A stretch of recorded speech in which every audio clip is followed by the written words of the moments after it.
Okay, welcome everyone to today's speaker series, part of the seminar series called The Place for Knowledge Exchange. Thank you for joining us today and sharing your time and your lunch hour with us. This speaker series is co-hosted by the College of Indigenous Studies and the International Arctic Research Center to showcase collaborative approaches to research, education, and real-life community-based practices in rural Alaska. This speaker series is monthly. Our next event is on March 19th, and it will feature team members from the Arctic and Earth Science Project.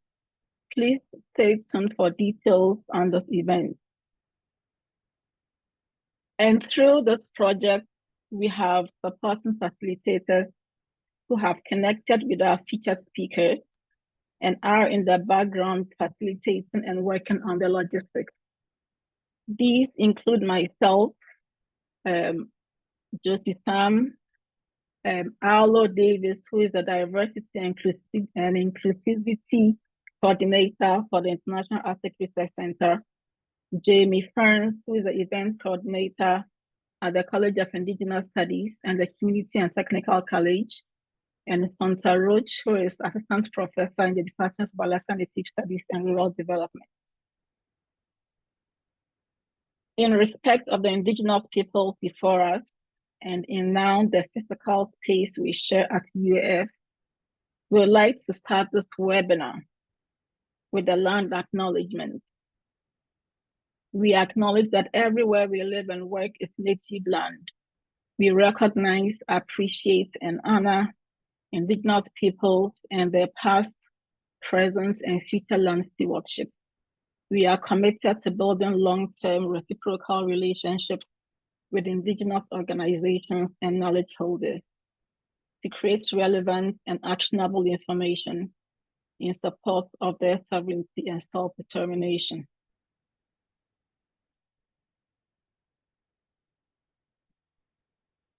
Today's speakers will talk about how the Tribal Resilience Learning Center is connecting tribes and sharing climate adaptation strategies throughout Alaska.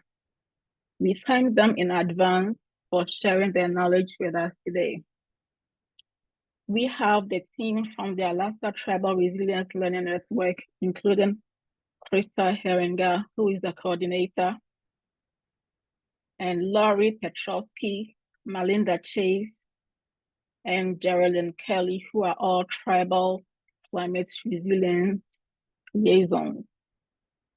The first part of our webinar is hearing from our speakers, and the second half is for answering your questions. Before we start, please note that this recorded webinar will be available at the YouTube page of the College of Indigenous Studies. You can utilize the Q&A, and our facilitators and speakers will help answer your questions, any questions that you have. So with that, I'd like to introduce our first speaker. Welcome, Krista. Thank you, Josie, for that introduction and also the invitation for our team to present. There are a few of us on here today, in part because we do a lot of our work as a team. Just to give a little bit of a preview for this session, we'd like to give a little bit of a context for why the Learning Network was formed. And then we're going to move into a little bit of a background for who we are and some of the work we do. And apologies, I have my little baby girl here in the background, so that's the little sounds that you are hearing. So I do want to acknowledge, and next slide, please, that our team works across Alaska. We have offices on Trothyara campus, as well as on Dena'ina Ithni land in Anchorage. And then we have tribal liaisons in Quinnipiac and Shaktoolik. And next slide, please. This is just a picture of some of our team members. Many of us are here today, though not Jolene is not with us today, but we also work within a much broader network, and some of the folks that are on the screen are also part of our team. I am going to go ahead and turn it over to Malinda. And we are going to be jumping around a bit in our session, and picking up parts of the presentation that each of us are kind of the most familiar with. But thanks. Go ahead, Malinda. So good end. Thank you, Krista. And thank you to the Knowledge Exchange team. Malinda Chase Ezrat. Hey, Gitin Chag Histan. Hey. I'm Malinda Chase. My home village is Anvik. It's at the mouth of the Long River, which is where I said I'm from. I live and work here in Fairbanks, but of course keep close ties. And I see many familiar names on the list of attendees. So good to see some familiar folks, both who we work with across this work, both at the community level and at the institutional and entity level. So hopefully some of you will gain a little more insight in terms of our collective work with the Tribal Resilience Learning Network. So go ahead, next slide there. So many of you know that we are experiencing profound change, and I felt really strongly to start with this, even though there are folks that work in this field on this webinar here today. And I think it's just really important to talk about, this winter in terms of what we're seeing and experiencing across Alaska. We have snow that is really happening in interior Alaska. We've had some beautiful snow here in Fairbanks and north of here, and yet there's other areas across the state that have seen very little snow that historically had snow. So this winter, when I had a chance to visit Dillingham, which is down there in the right-hand corner, the first 3 days I was there during the holiday season, I heard, collective grief of the community because of the lack of snow and the lack of being able to get out on the snow machine or to be able to go ice fishing. Very little snow, and the freeze oftentimes hovering around the freeze thaw temperatures. And so, we are experiencing profound change, and with that, quite a bit of feelings with it as we see our land change across Alaska. And so, as a network, we are interacting with people, including ourselves, right, in this space all the time. And it impacts whether or not we can take a walk on a boardwalk, if it's icy on that boardwalk, as it often is in Southwest Alaska, or if we can use a trail to Manicotuck, as you see there from Dillingham. Can't snow machine on that trail. So the impacts are happening every season, as we know, and they're compounding. So next slide.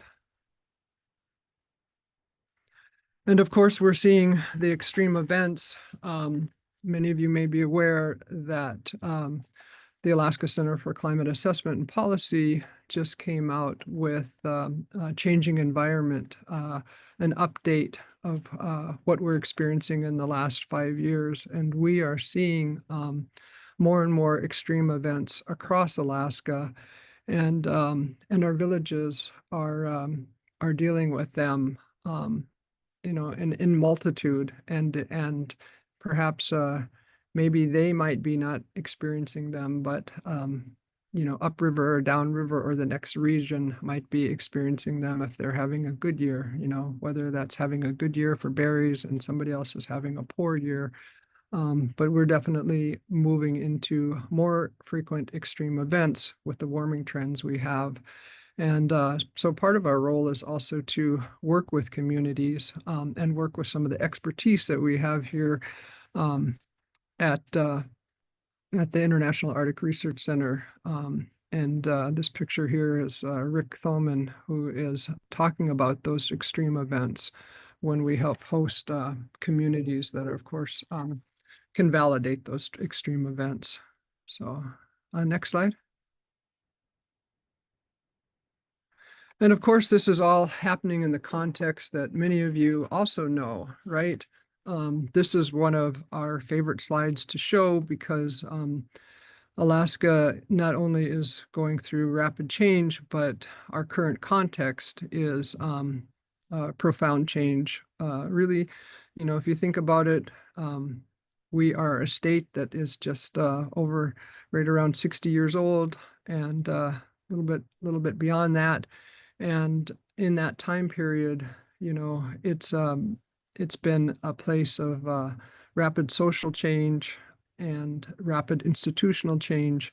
And I think it's really important to recognize that. My father and many of our fathers who were born and raised here were raised that were born into a territory, right? And so thinking about that, and now we also are an oil state, right? We're an oil producing state, and many of us are shareholders under our land claims of ANCSA regional corporations that are invested in that. And it makes it for a really challenging place that we're in as we try to move forward and think about the transitions that need to be made. We have a fragmented land-based system, of course, that has come out of ANCSA, Alaska Native Claims Settlement Act, as well as some of the other land laws, excuse me, like ANILCA, Alaska National Interest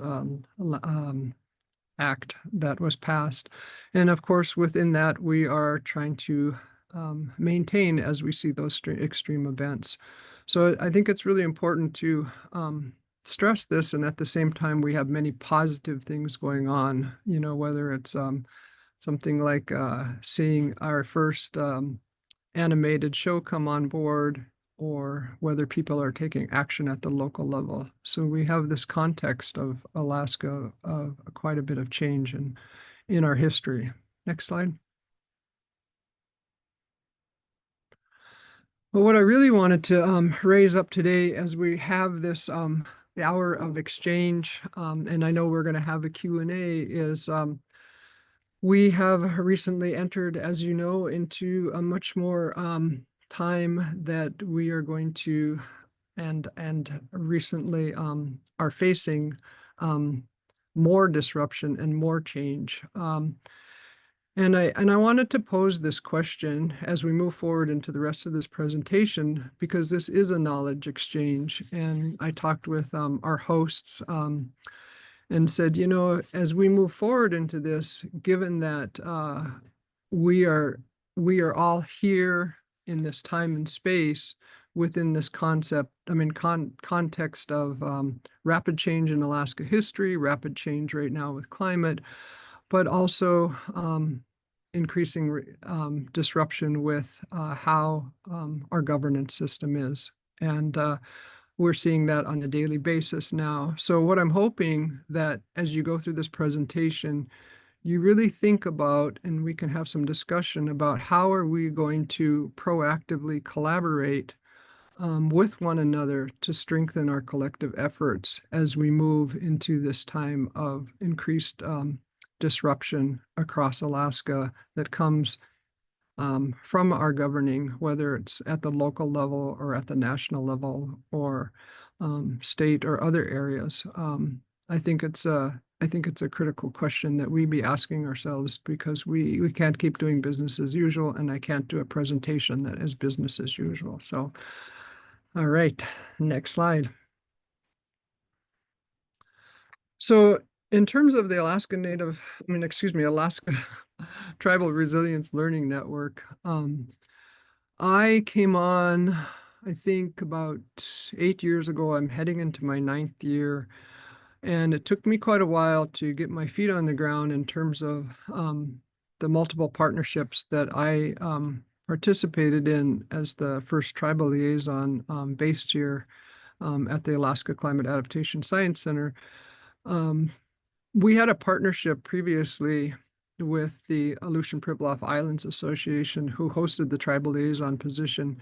And in that role, I had our supervisor, my supervisor, that said, you know, is there something that you can create that is going to be lasting systemically, right? And it, you know, we see a lot of networks across this space, but that was the thing that, because of our distance in Alaska, felt like it was something that was manageable, especially under the university structure that has a history of, you know, distance communication, distance education. So we built out this network and really tried to figure out, you know, how to ground it. You know, as is the case with many programs across the University of Alaska Fairbanks, we really figured that we needed to start in Indigenous perspective and experience. So that is a key role when we are doing our activities, is that we start from that that base of knowledge. And then our mission under the Alaska Climate Adaptation Science Center is to really bring forth the climate science.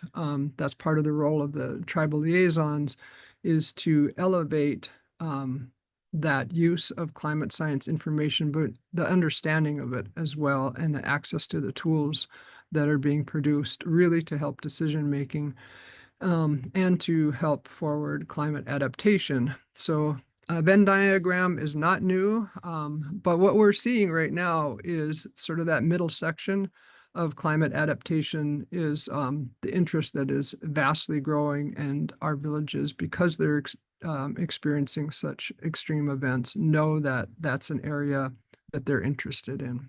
So Dogaden, next slide. And I think this is where I turn it over to you, Lori. Thanks, Malinda. Hi, everybody. My name is Lori Petrauski. I am based in Fairbanks, at the University of Alaska Fairbanks. And I am going to go through a brief overview of the partnerships that our team is a part of. So on the Alaska Tribal Resilience Learning Network, there are 4 tribal climate resilience liaisons, and we are a part of a multi-regional support network with the goal to assist tribes in assessing what their science-based resources that are available to them through the Department of the Interior Climate Adaptation Science Centers for the purpose of their climate adaptation planning efforts. So this nationwide network of liaisons assists tribal nations and Alaska Native villages in response to environmental hazards and extreme weather events due to a changing climate. So the liaisons that are around the country serve as extension agents that facilitate research, link tribal needs to available resources, and coordinate trainings, workshops, forums, and exchanges. And I apologize, my voice is a little rough. I'm working on a little bit of a cold. Next slide, please.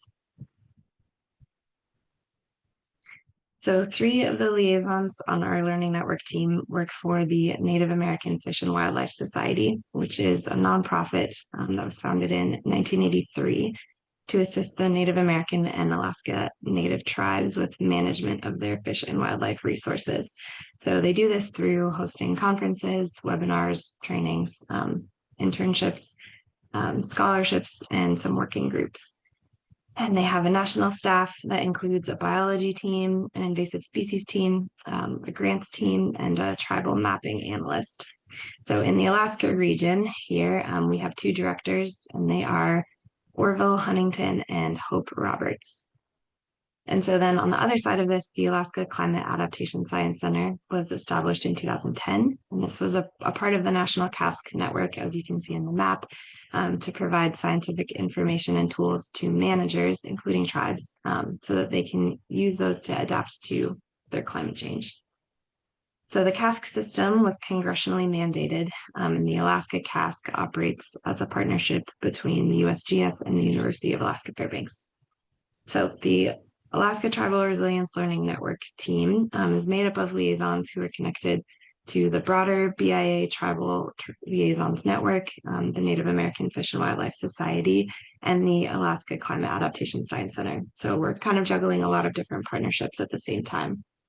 I just wanted to explain a little bit of this because it can be kind of a mouthful. Next slide. And this is where I turn over to you, Krista.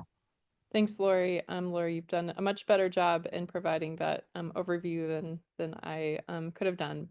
But next, I'm going to talk a little bit about some of the work we do or offerings that our network supports. And one of the main things is providing technical support for tribes and communities that are working on adaptation planning. And so that can take a lot of different forms depending on the requests that we receive. And that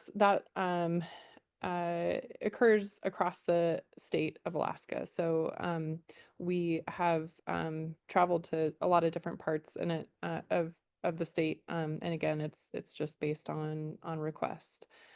We also host information sessions that are not too different from this session here. We've hosted 35 information sessions in total on a range of topics. We also host trainings that have different focus areas in climate adaptation, ranging just from basic introduction and overview to climate change information and adaptation, to deeper dives into topics related to land planning and climate in climate, and also integrating wellness and climate change adaptation. Next slide, please. Like I said, our information sessions cover a wide range of topics. Here's just a snapshot of some recent sessions that we've hosted. And I think it's just important to note that climate really touches almost every aspect of life, which is in part why our sessions do tend to jump around a bit. But we do have pretty good participation from tribes across the state, as well as agency and academic folks. Next slide, please. Here are just a few of the different trainings that we've hosted since our inception. Jerilyn will talk a little bit more later in the presentation in terms of where some of the direction for these trainings come, but we definitely have focused in on different topics based on input that we received at previous trainings. We just finished a cohort training, the Strengthening Resilience Today cohort that took place over about a year and a half, and that was a core group of people that came in for several trainings, and that concluded last year, and we're hoping to host an upcoming training here in April. I think we'll have a few details on that at the end of the presentation. Next slide, please. And so, yeah, just a little bit of some of the common themes. We're going to hear a little bit more about this later on, but centering healing and wellness in climate action has been a really important theme in our training, and something that's been every time that we make sure that we include it, that's something that we hear back from participants as being one of the highlights and things that they're particularly grateful for. We definitely try to focus on community-led adaptation action. We hear from communities again and again that it's great to hear what other places are doing, and it provides a lot of ideas, and I think it also just is a part of what we're trying to accomplish within the network, is creating spaces for shared learning, knowing that in many cases, communities are leading the way in adaptation action. And so just giving them space to share what they're doing and what they're learning in the process is extremely valuable. And as part of our position within the Climate Adaptation Science Center, integrating and exploring climate projections and how they can be a tool in forward planning is definitely an important theme. We often hear from tribes the importance and value of centering food security. And so that also is a key theme in our training. With that, go ahead and go to the next slide. I think we're going to go ahead and transition to lessons learned as well as challenges. And from here, I am going to pass it on to Jerilyn.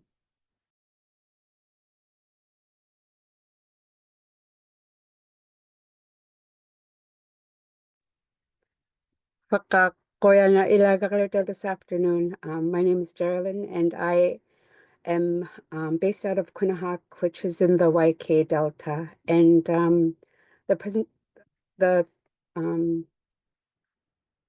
the slide here, you see that this is when I was first introduced to the learning network, and so.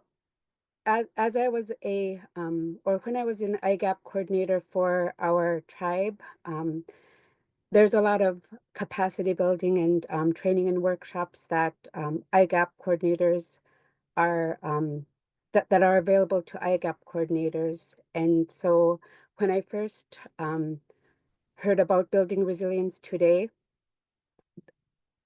I was very interested in that training that was offered, and how BRT was designed with the in-person community-based activities.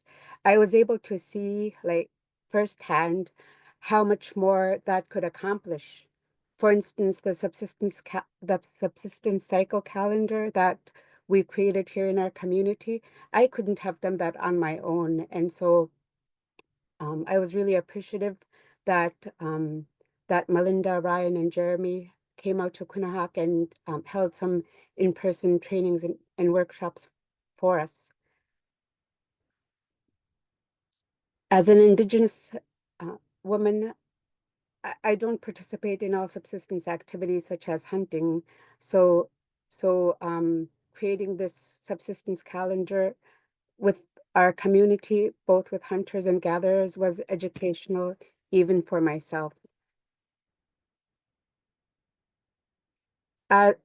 During their presentations, I was able to translate their during their community outreach, and it helped our community members with engagement. Without their participation, we would not have gotten as much feedback as we did. And we also saw the same interaction during our land training workshop that we held in Bethel last spring. We noticed the lack of involvement on the first day, so I was asked to facilitate the following day, which I did in the Yupik language. As a team, we noticed that with the use of the native language, which is still dominant in this region, it allowed the participants to feel more comfortable, to where there was more interactions.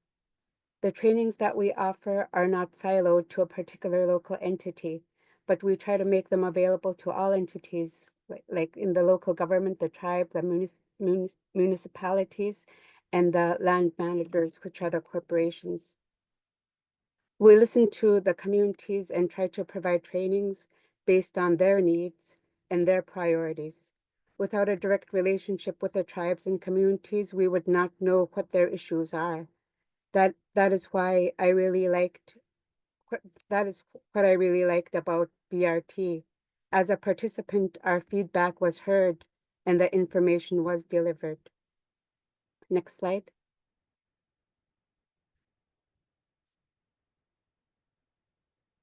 The attendees have an opportunity to learn together.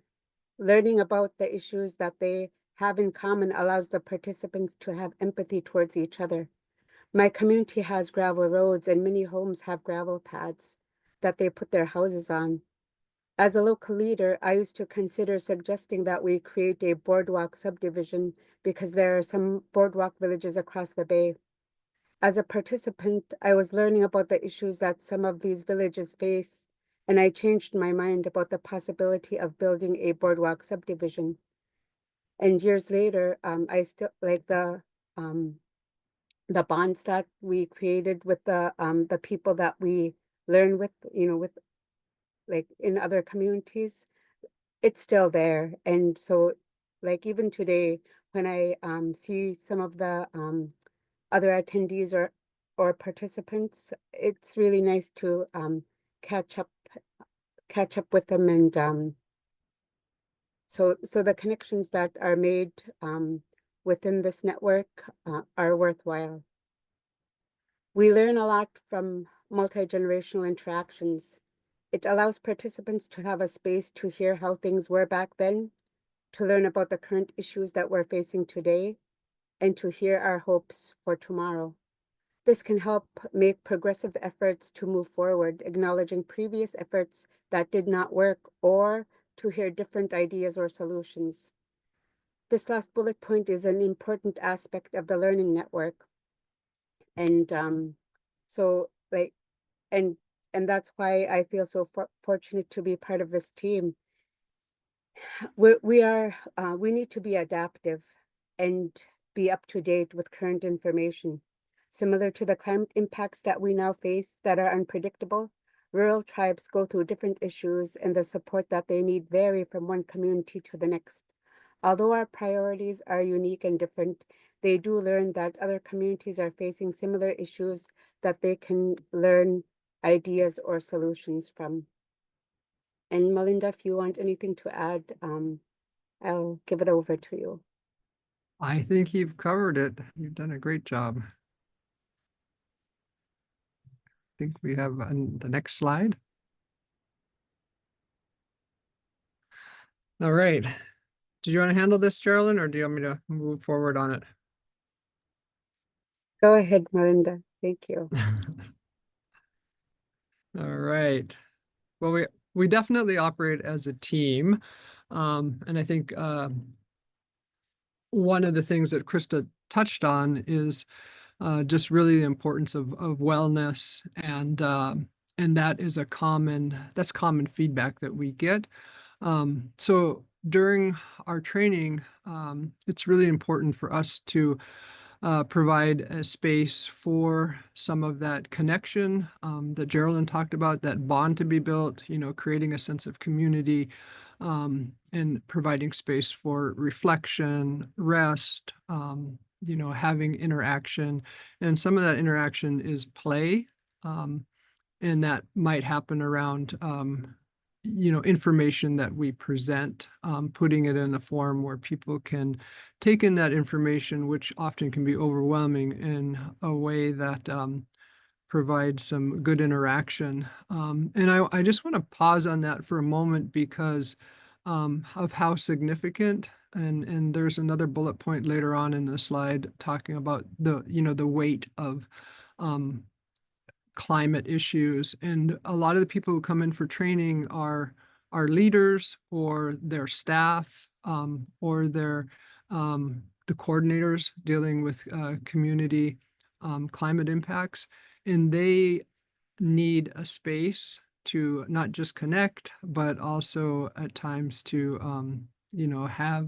have a good time together. So that is really something that we've learned. We used to pack a lot of information into our trainings, but we've learned to back off a little bit. And the other thing that we know, it's really important to include people that are also doing work in supporting healing and healing-centered engagement with our population, and they have their own expertise.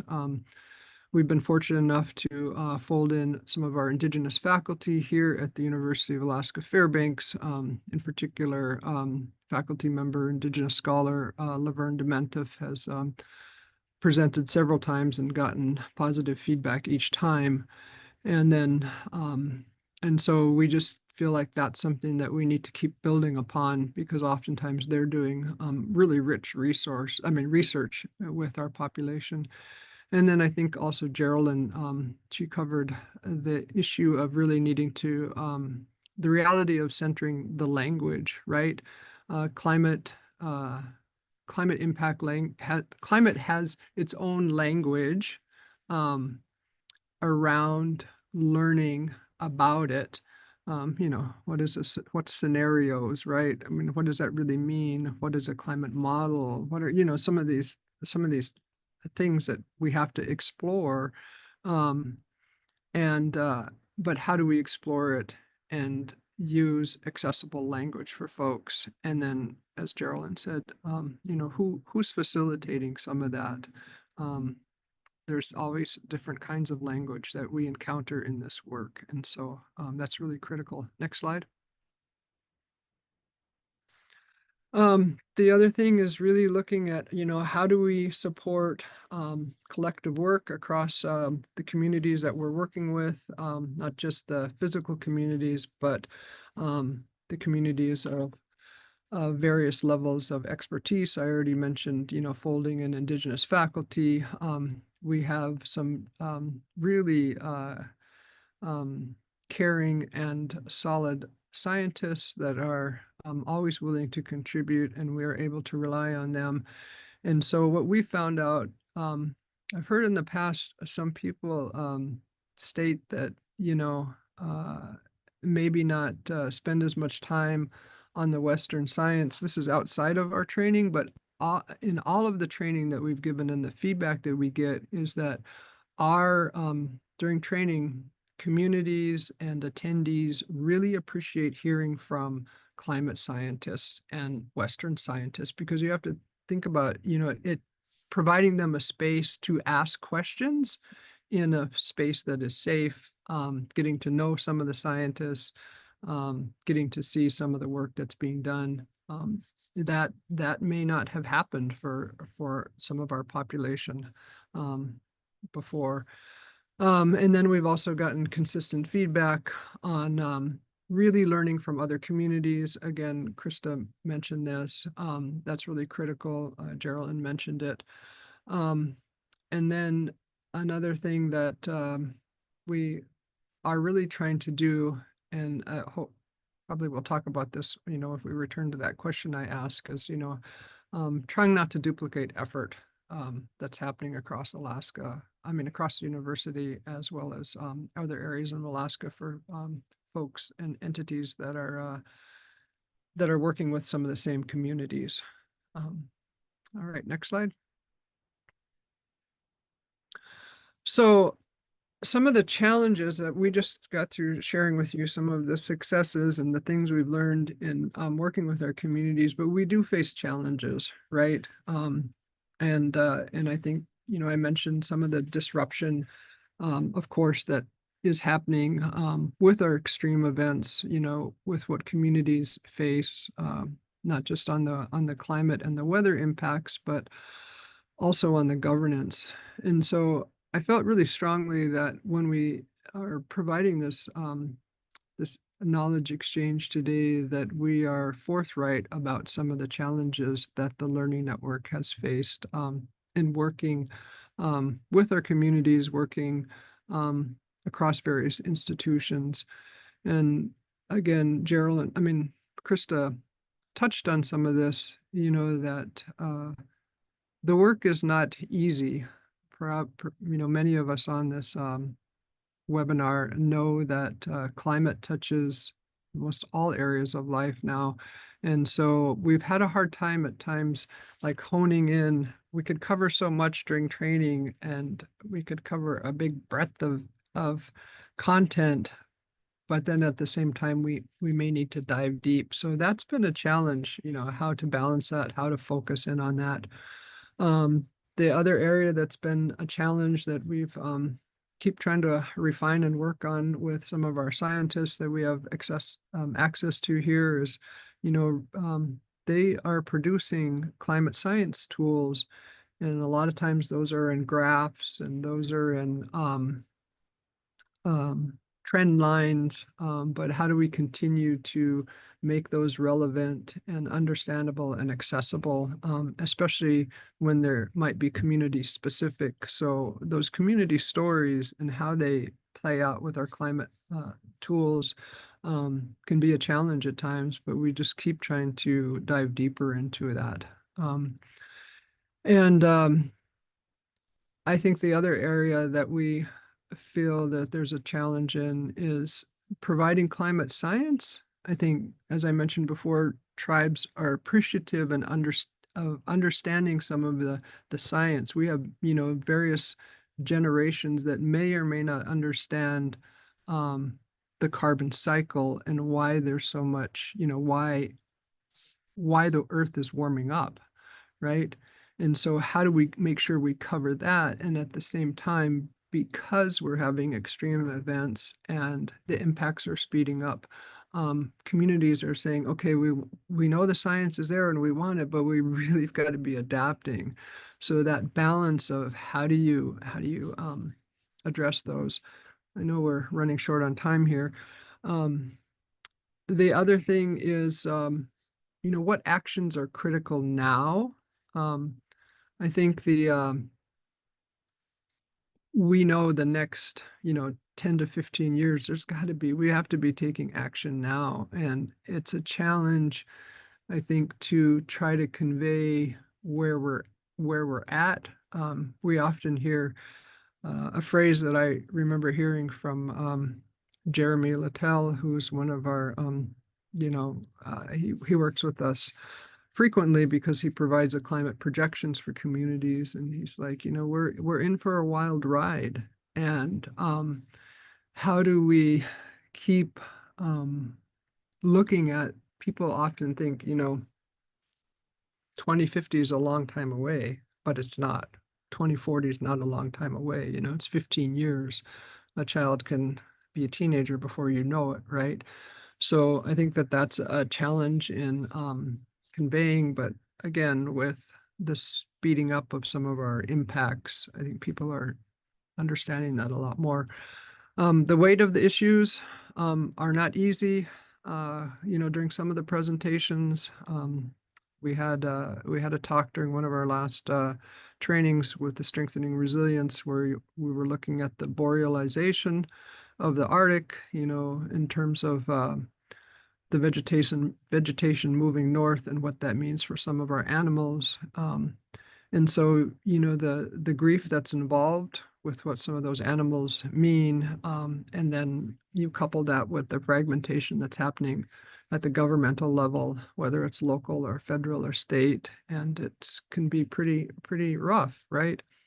And then the other challenge that I feel like we face here is how are we going to strengthen our internal work together at the university? How can we strengthen that across our programs and our department and our faculty, especially during this major disruption? And then how do we continue to do that with entities that we work with in Alaska and beyond?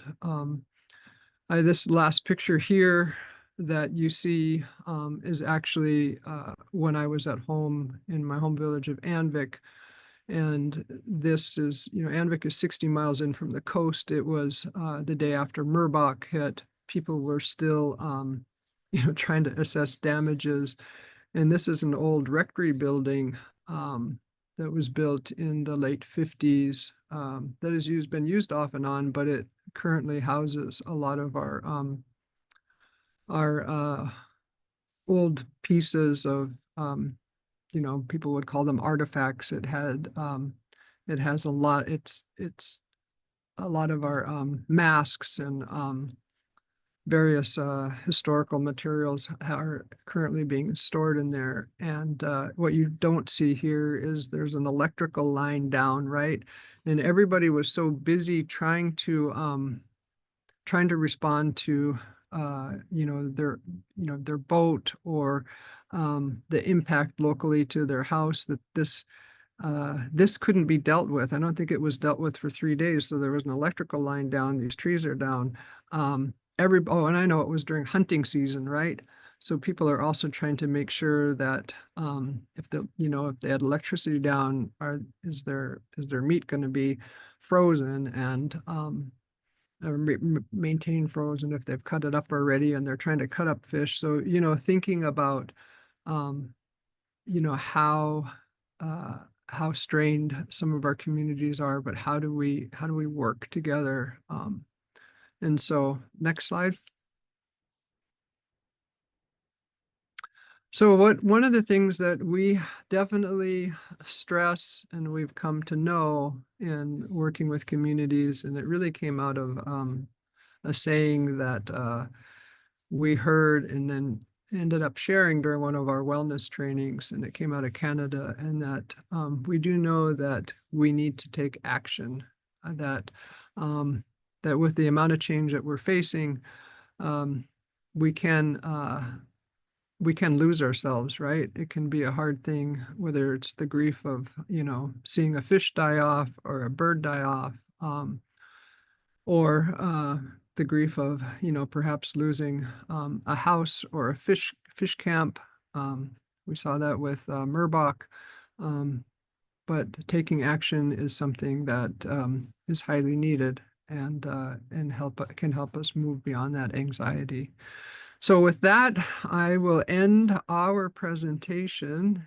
And we did have this question that I asked in the beginning about how, as a knowledge exchange, including all of you who are on this webinar here this afternoon, within the context of ongoing disruptions that we are facing today, how do we proactively collaborate with communities, some of you are on here, and with each other to strengthen our collective efforts, especially when we know that there's inaction in other areas or there's forthcoming challenges.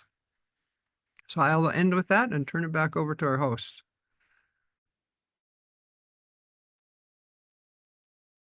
Thank you, Malinda, Krista, Jerilyn, and Lori for sharing with us today. I'd like to open this up for questions. Let's see if we have any questions.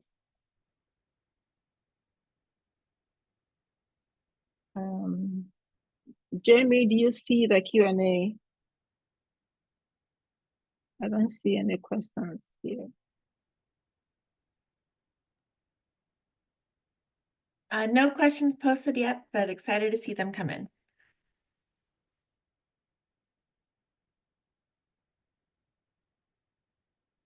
Right.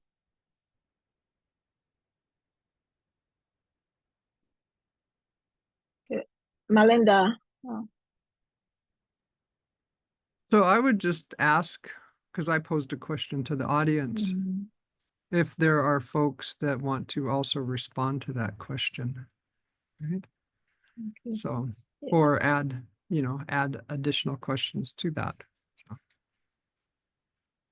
Okay. Yeah, I think we have a question. We have a raised hand. Amiko, I hope I'm pronouncing your name right.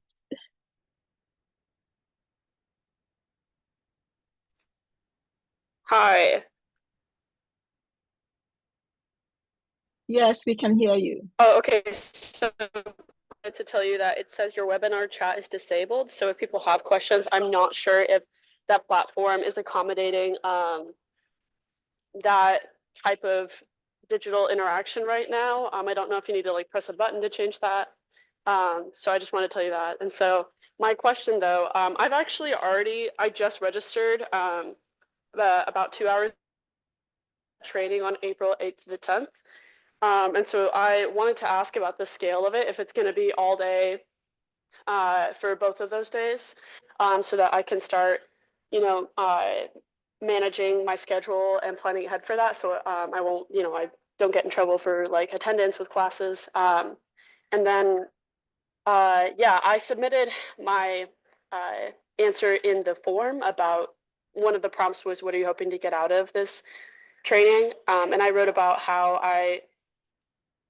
well, to keep it short, I want to have informed, intentional, and effective designs as an engineer when interacting with Indigenous communities in Alaska, and just kind of representing like the direction that the communities want to go in with their infrastructure to promote their health and safety and well-being.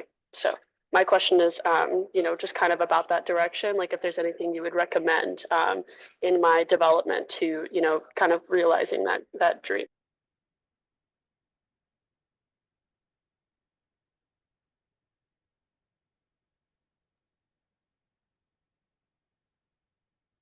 Okay, So so it seems like, go ahead, Malinda. I just wanted to alert audience that you can use the Q&A. You won't be able to use chat, but you should be able to use the Q&A feature. Go ahead, Malinda. so Amoko, you had like two questions there, right? So and I don't know if Krista wants to chime in at all, but in terms of the training itself, yeah, those are solid days. Those are all day long. I think we usually, Krista, do you know, are we starting at 9? Yeah, For that, or is it 8:30? 8:30 to 9. We Okay. usually close out around 4. Okay. And then Amoko, can you like succinctly say that I think I got what you were saying for your second question in terms of the path you're taking, but if you can state that again so I have a better understanding. Okay, yeah. What can civil engineers and environmental engineers do in their work? What would you recommend them to focus on to better increase the efficacy and the quality of their work when they're employed to build infrastructure or like remediate habitats for Indigenous communities? What do Indigenous communities want engineers to know?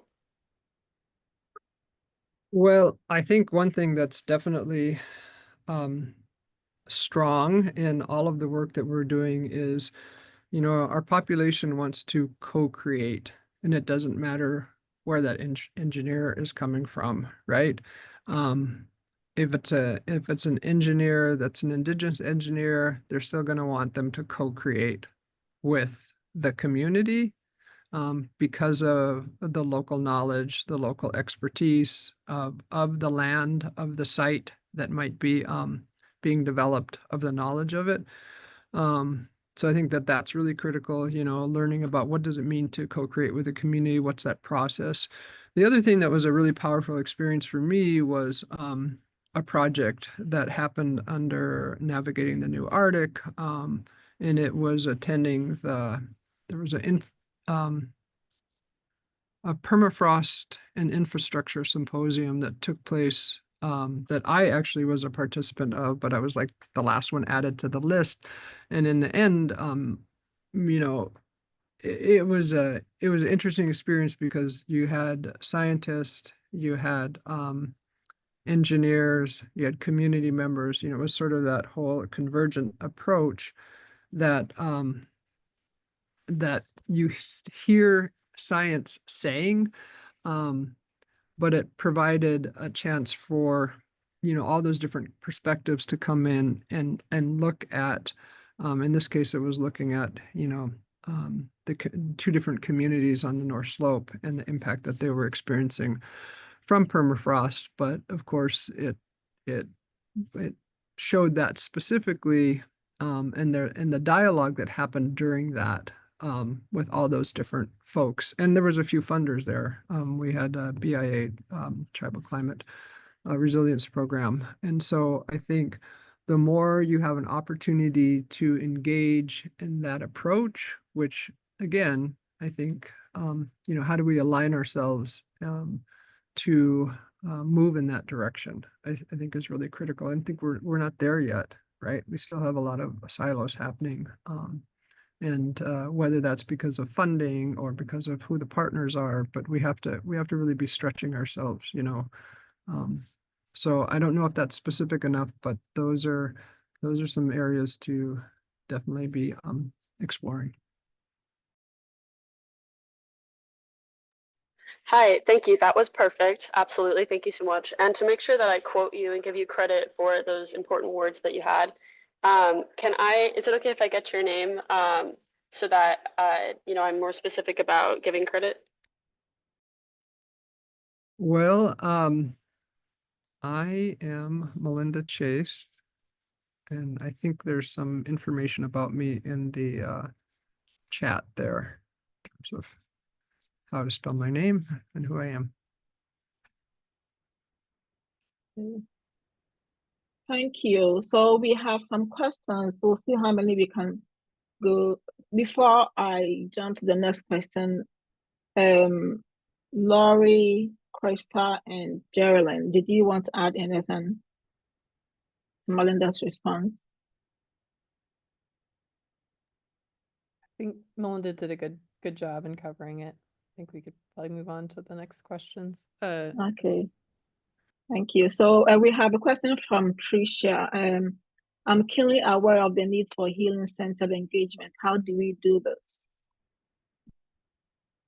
Who wants to answer this?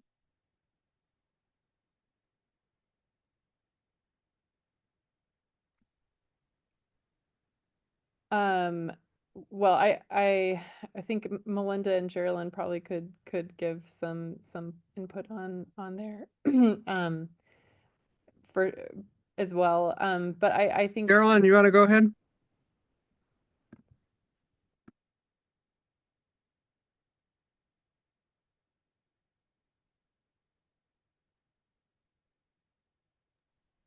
Hi, sorry about that. I had a hard time getting off mute. So as a participant from like BRT, there wasn't much elaboration on the wellness presentation, and one of the feedback that that was provided during the Building Resilience Today, before Strengthening Resilience Today, was that we wanted more wellness wellness sessions, and as a local leader in rural Alaska, I understand that without like wellness, like like within an individual or within a group, that we cannot make well-rounded decisions. And so we try to have training opportunities that share traditional wellness. And so it's like we can't force healing or wellness on a person or community, but then we can provide the training and the resources. So that's what we do as a in our learning network. We try to provide training and learning resources so that they can be available to whoever is interested.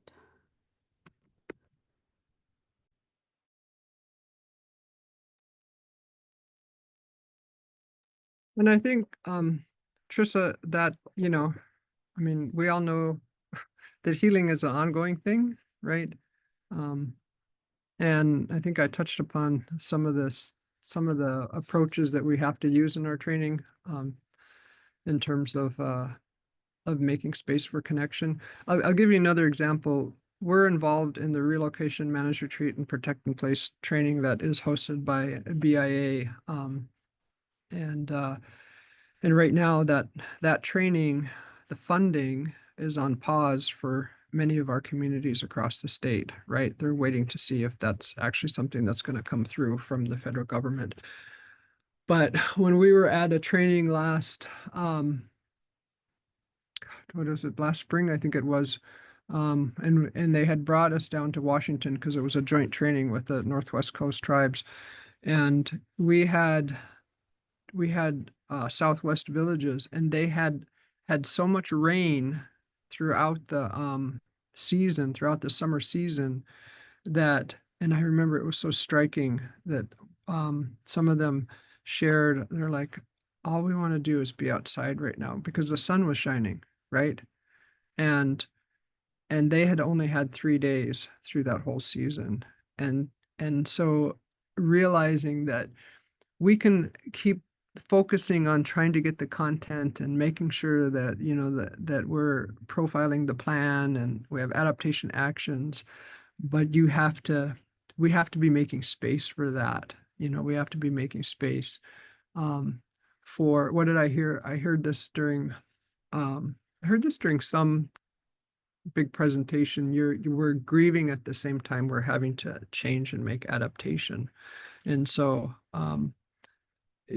moving forward, I don't know if there's necessarily a step by step. There's processes that we've learned that we include, and it doesn't matter who it is, right? All of us are sort of in this together. We find that as trainers as well, right? So hopefully that answers some of your questions.